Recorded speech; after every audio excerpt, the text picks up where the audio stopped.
to start with a wellness check on the worst manager in boxing. Is he okay? Sort of. Rick Meridian. Fuck that guy. Wow. Everything has taken a trip to Shitsville for this snake of a human being. That's true snake. Just a few weeks after a Nevada judge ruled to keep Virgil sidelined, we announced this week that Golden Boy extended our TV broadcast partnership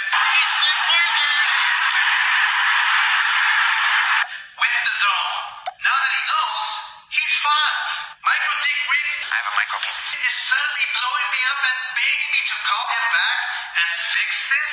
Motherfucker. Do you believe the balls on this son of a bitch? You convinced my fighter to sue me to get out of his contract? Jesus, fool me once, right? Now Virgil's career is fucked because of your greedy, terrible advice.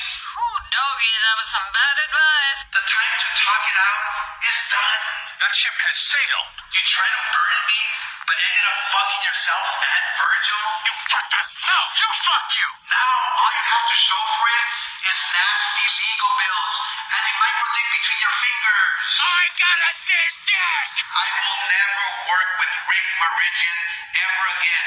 And fighters need to beware. Don't be stupid. And speaking of scumbags, Oh shit, what? as many of you saw, the House of Representatives voted to approve the amendments made to the Muhammad Ali Revival Act, aka the bill TKO is trying to push through legislation so they can function just like the UFC and fuck fighters over.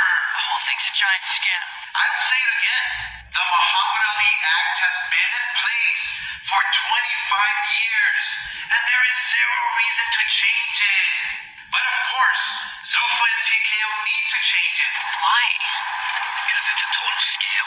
Because that's how they run their shady fucking business. Look, the good news is the bill still needs to pass through the Senate, who I had a very meaningful conversation with last week, and they even invited me to Washington, D.C. later this month to be a part of their hearing. Look, they won't be pulling any sneaky shit like they did in the House with their quick secret vote they did this week, trying to keep it away from the public and anybody who wanted to speak the truth. Only one representative was allowed to speak his mind. HR 4624, which I also opposed in committee along with 3 other members. My next question is, where the fuck is all the boxing media? They just sold out. Already? Our rights are being threatened by corporate fucking pigs. So why isn't anybody reporting on the secret meeting and the agenda? Why are you all so fucking quiet? Because you've been bought off? Let's get access.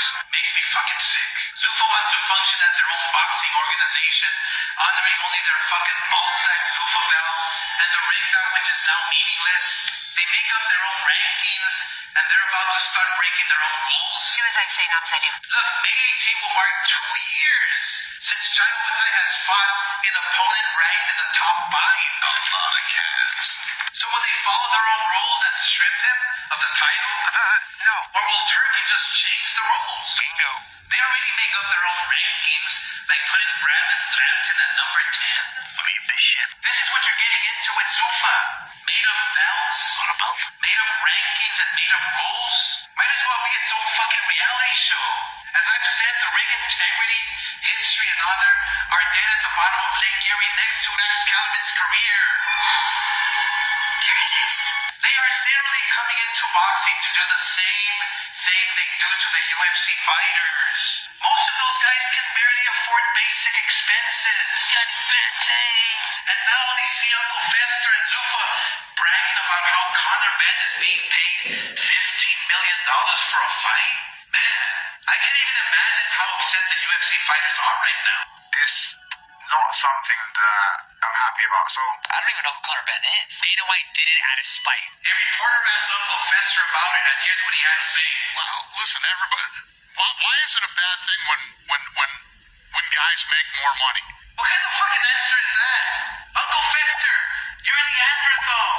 Man, and I cannot wait till Turkey pulls the money plug on your ass. You're gonna give me Uncle Fester, fuck you.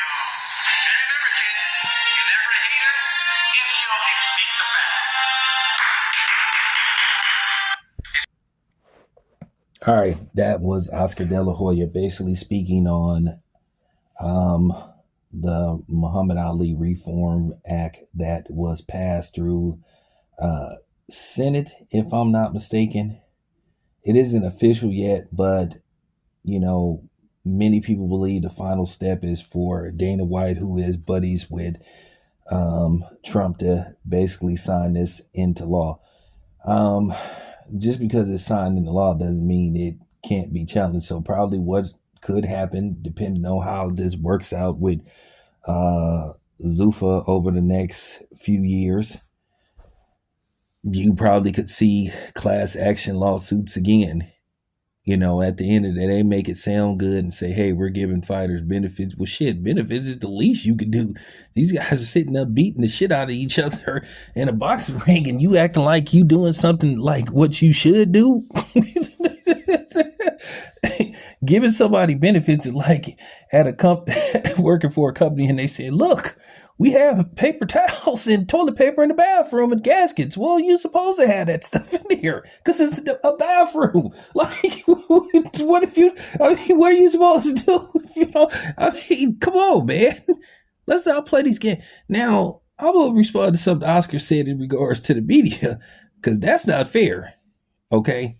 So I'm responding to that. Listen, I don't like what could possibly happen. I don't like to hear about fighters getting screwed because at the end of the day, you should get paid your worth. If you know, I mean, if you work your way up the chains and you get to the point to where you're, you know, superseding the expectations of the company, you should reap the benefits, especially if you proven to be a hot commodity, you know, because as they say, is layers and levels to everything. Yeah, of course they invest in you and put money into you, but at the same time, let's just say they invest 200,000 in you, and then over the years you made this company, you know, 20 million, and they still haven't fairly compensated you. Yeah, that's a problem. That's not fair. Okay. I understand everybody wants to get back their return, but when you get back your return 20, 30, 40 times over, at the end of the day, it's time to spread the wealth. You know, then it comes down to you being greedy and taking advantage of somebody. And that's just pretty much how it works. So I kind of understand what's going on, but then I'm going to say this again. Let's not make it look like boxing as a whole didn't put their self in this hole by doing what you saw over the years, like not giving us the fights we want and all that kind of stuff.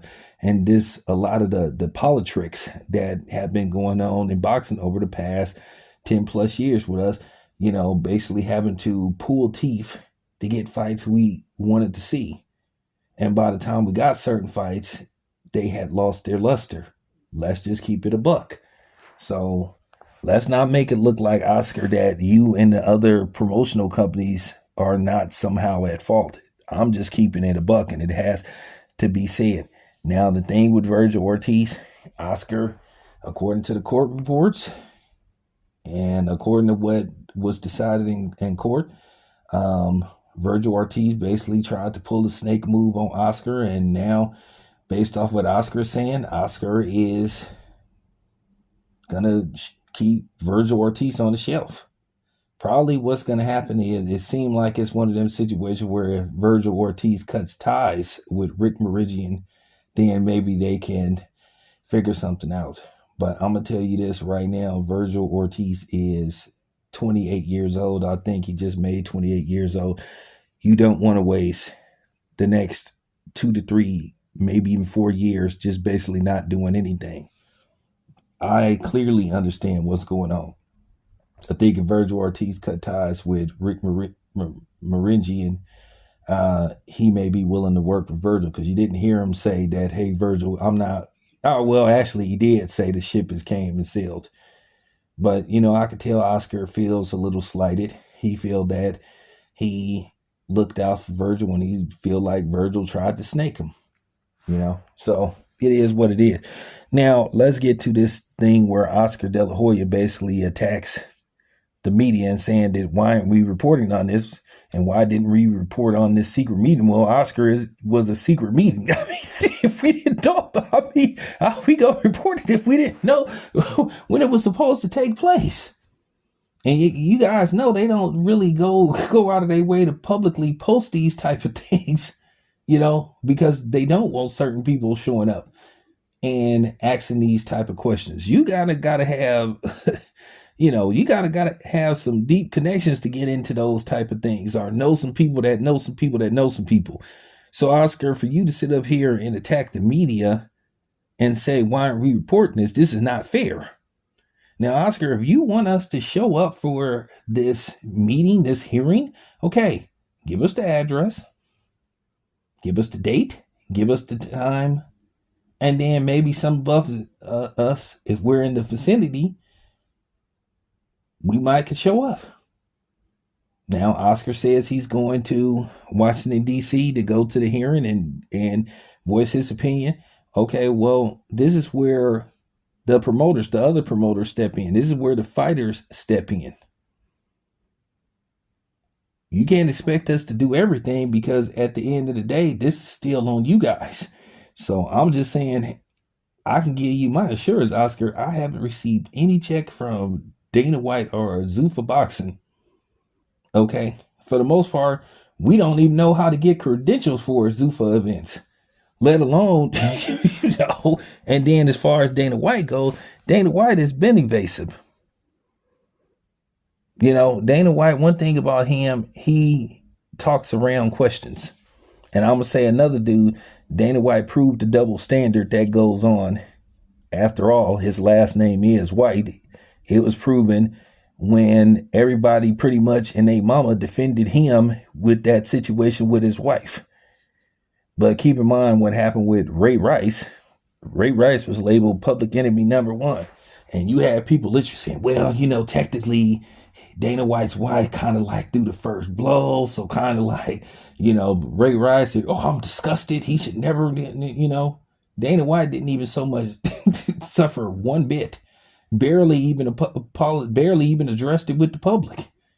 So there you have it. We got to keep, you know what I'm saying? We got to keep it 100 here, Oscar. But for you to call the media out and say, why aren't we reporting this? That's not fair. And I'm not going for that. Maybe here's the thing, Oscar. How about, sharing information? You sitting up saying, well, there's something going down in Washington. You got, like I said, do your part. Anyway, this is your boy Tam. Appreciate you guys. I'm out.